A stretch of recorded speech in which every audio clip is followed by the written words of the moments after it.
Do you remember firing the gun? I remember that, yeah, I do.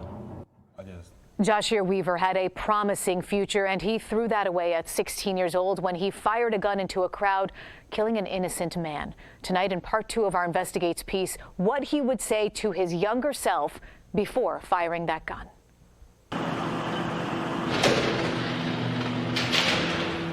You were a student at Bishop McGinn. Yeah, I was. Football player? Yeah, good one, too. I saw.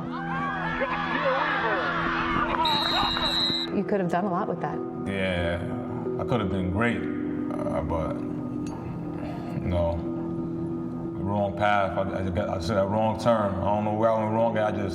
It was May 5th, 2015, just after 1 a.m. This tough-to-watch video from a street camera shows someone pointing a gun and then running away.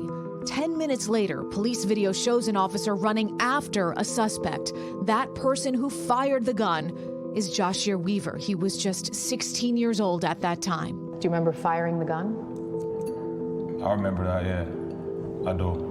Weaver was found guilty of murder in 2016. That conviction was reversed on appeal because of error in jury instruction. He was then retried and found guilty again last month. Courtney Yates was killed in that shooting. He was 27 years old, a father of 6 children. The youngest was just 1 at that time. He was an innocent bystander in a crowd of people. You don't like to remember tragic events. Mom Patricia Yates speaking to us from Virginia.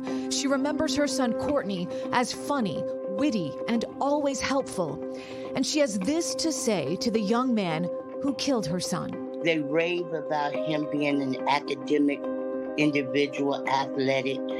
Why weren't you in bed? If you could go back and talk to your 16-year-old self, what would you say? Stay in the house. Listen to your mom. Listen to your coaches. Just stay away from certain people that you put yourself around. Weaver claimed at trial he got caught up with the wrong people. Police said the shooting was in retaliation for another death. What would you say, Jaush'ir, to teenagers who might be going down that wrong path like you did? Turn around. Don't go the other way. It's not for you. It's not going to turn out good. That's not the life you want. Nothing comes from either jail or death. Weaver has already been serving time for criminal possession of a weapon. He's been behind bars for 8 years so far. He says being in prison has been a blessing in disguise and has most likely kept him alive. I think I learned a lot more in being in here than I would have learned out on the streets. A lot of my friends that I grew up with there, they passed due to gun violence. We all make mistakes, Sabrina, because that could be my son in his place. Albany's not unique to this, where we have young people picking up guns. As a mother, who's been through something tragic like this, where are your thoughts on that? It's an actual war in the United States, and it's being overlooked. Jaush'ir Weaver was sentenced to 22 years to life in prison.